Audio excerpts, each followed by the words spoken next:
اسلام میں ناجائز و حرام ہے، یعنی کسی لڑکی سے محبت کرنا. اور آج کل کی لڑکیاں بہت آپ کو اچھی انداز میں بتانا چاہتا ہوں، ایک لڑکیاں کئی نوجوانوں سے رابطے رکھتی ہیں.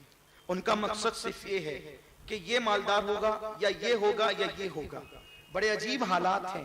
میں یہ نہیں کہتا کہ ہمارے شہر کی بچیاں ایسی قطعاً نہیں، لیکن جو سروے رپورٹ ہے یہ ہے کہ ایک لڑکی کئی لڑکوں سے اس کا ٹائم فکس ہوگا، اس کے ساتھ بھی بائک پہ جائے گی، پھر اس کے ساتھ بھی جائے گی، پھر اس کے ساتھ بھی جائے گی.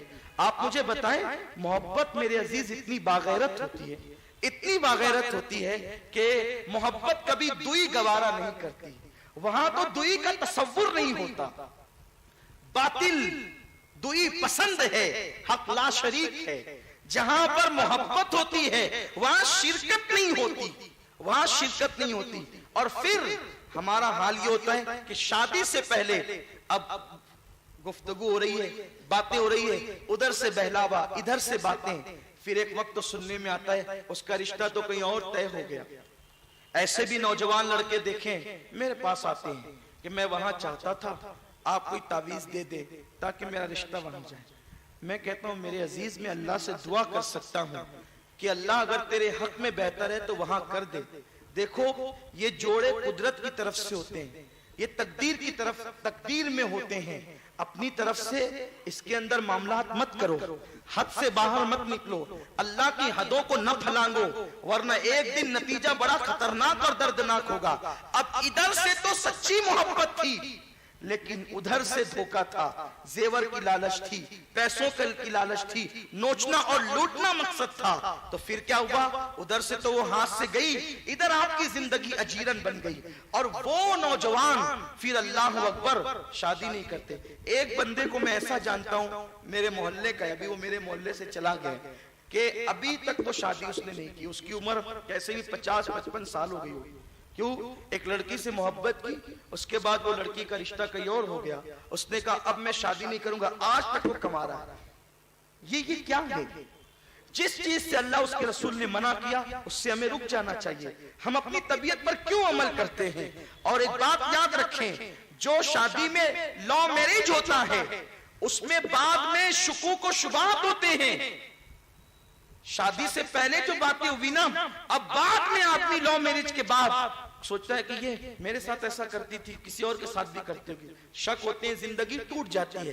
لیکن ارینج میرج ہوتا ہے، یعنی جس کو ارینج کیا جاتا ہے، رشتے دار ڈھونڈتے ہیں اور بالکل بڑے بوڑھے مل جل کر اپنے تجربات کی روشنی میں کرتے ہیں. تو پھر کیا ہوتا ہے؟ محبت پیدا ہوتی ہے.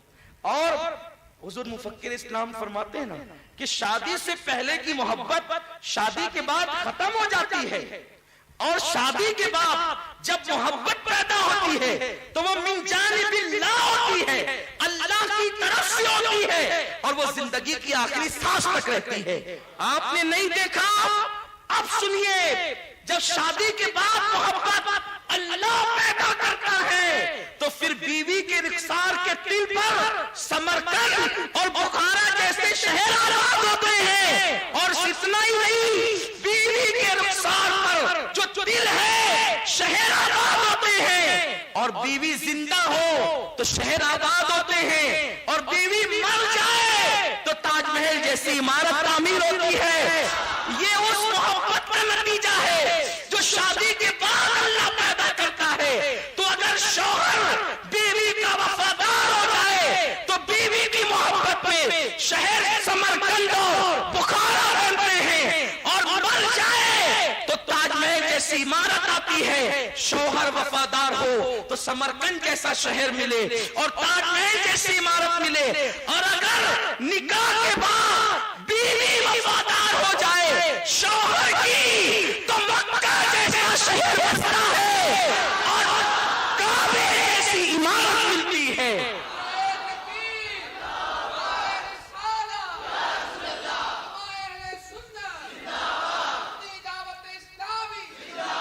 ارے یہ بیوی کی وفاداری کا ہی تو نتیجہ ہے کہ جب وادی غیر ذی زرع میں ابراہیم چھوڑ کے چلے ہیں ہاجرہ کو تو کہتی ہے کیا یہ اللہ کا حکم ہے؟ تو کہا ہاں حکم ہے. تو کہا اس کا حکم ہے تو میرے لیے کافی ہے. اور پھر وہ وادی